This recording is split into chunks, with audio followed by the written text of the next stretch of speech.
Hi everybody, you guessed it, it's me again, and this is still week 15. We're still on carbohydrates, which is chapter 13 in your current book, your current textbook for general organic and biochemistry, our GOB course, right? So we're in the third section here. We're biochemistry. We've already talked about proteins, amino acids, and enzymes. This is the second video on carbohydrates. In our last video, we talked about glucose, fructose. We talked briefly about disaccharides, but mainly we talked about the ring closure of glucose and the difference between Fischer and Haworth structures. Okay, very important that you know how to close the ring of glucose. Last page of the last video lecture. So this is video lecture number 2 for week 15. We're finishing up carbohydrates today. All right, now last time I said I think you needed to know 4 monosaccharides. It's actually only 3. 2 of them we've introduced already. Glucose we've introduced in detail. So some other monosaccharides.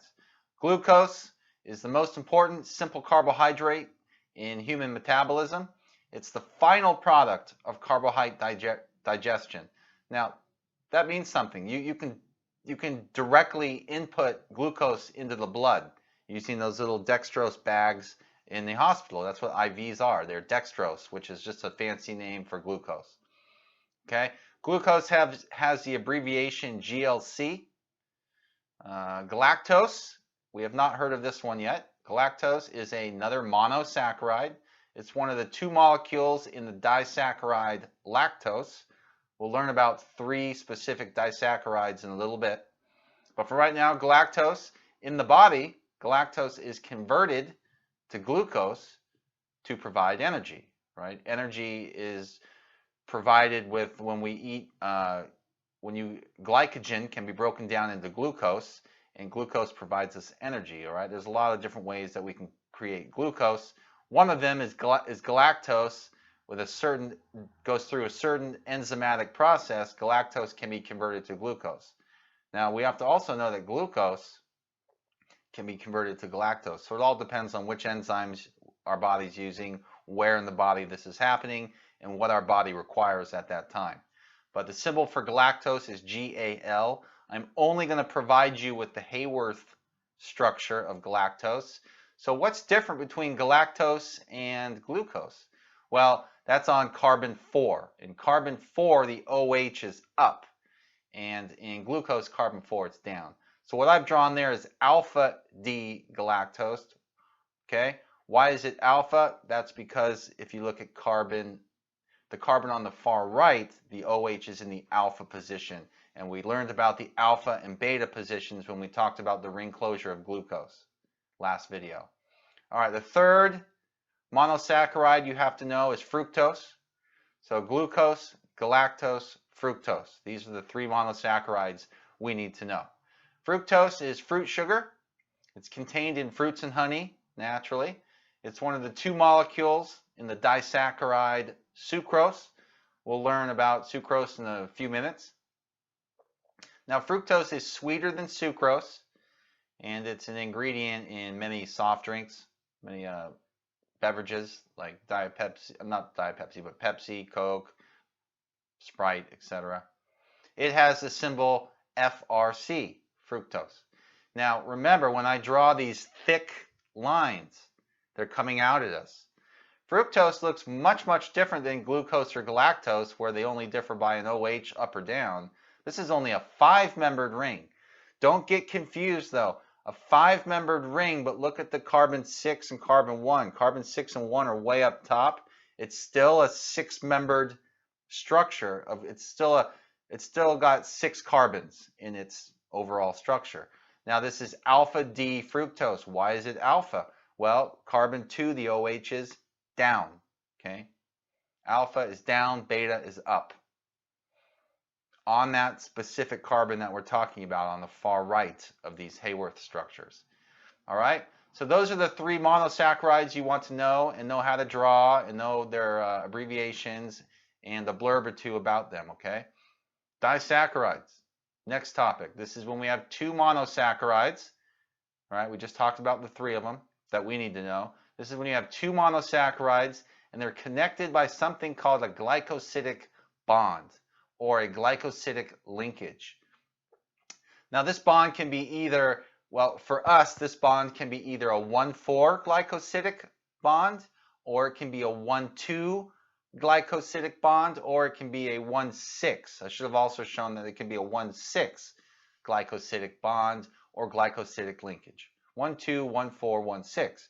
Just depends on what disaccharide we're making, or even what polysaccharide we're making from these little monomeric monosaccharide units.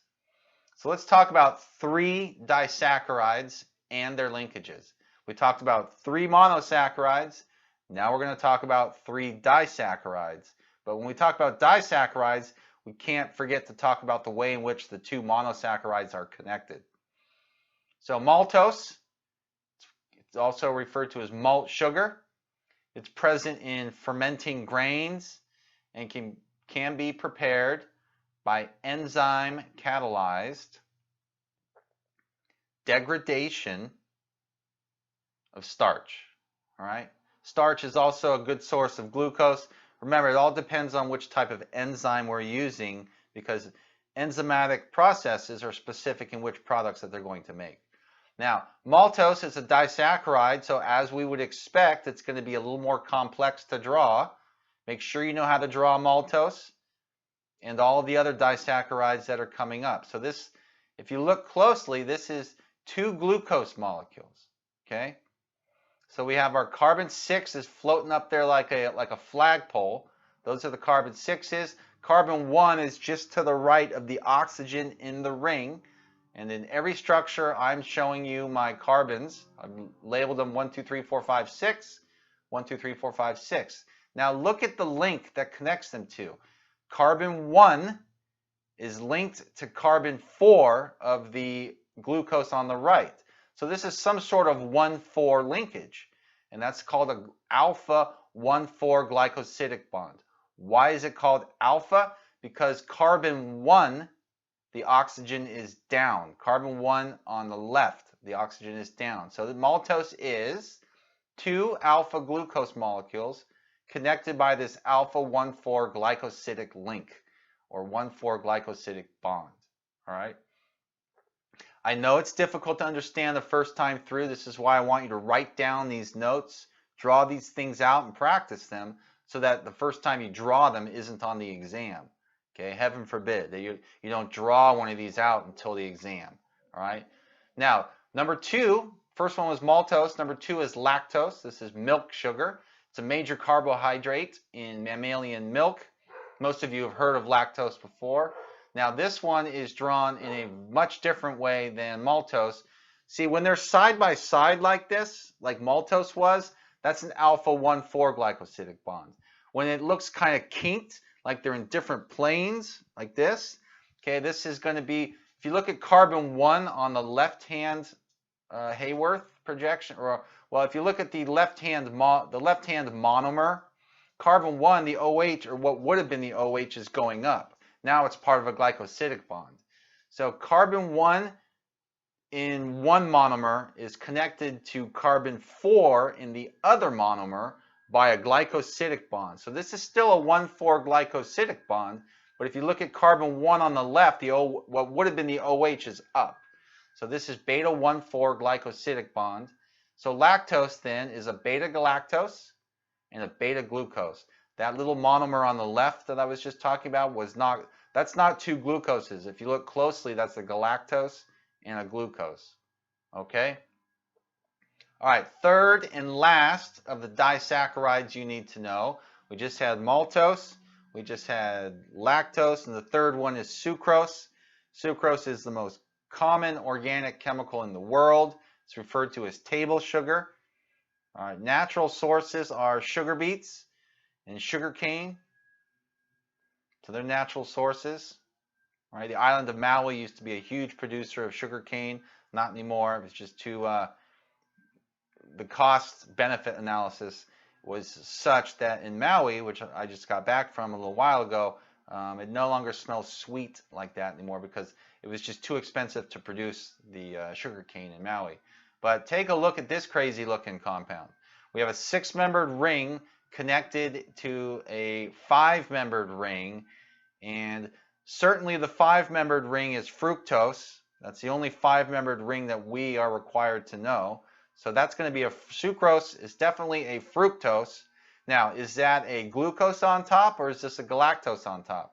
You have to go to carbon 4 in the 6-membered ring. You see how in carbon 4 the OH is down? Okay, that means this is a glucose. Had the OH on carbon 4 in the top ring been up, that's galactose. Refer back and check out what galactose looks like. Now, this is carbon 1 in the top ring attached to carbon, what, 2 in the bottom ring. So this is a 1,2 glycosidic bond. This is a 1,2 glycosidic link.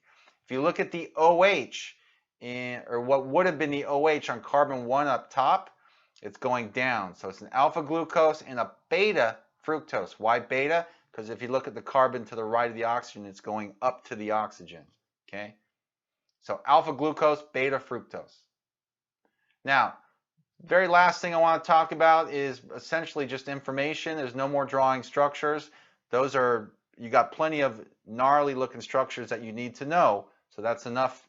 Okay, so no more structures, but here are some variations on the carbohydrate theme.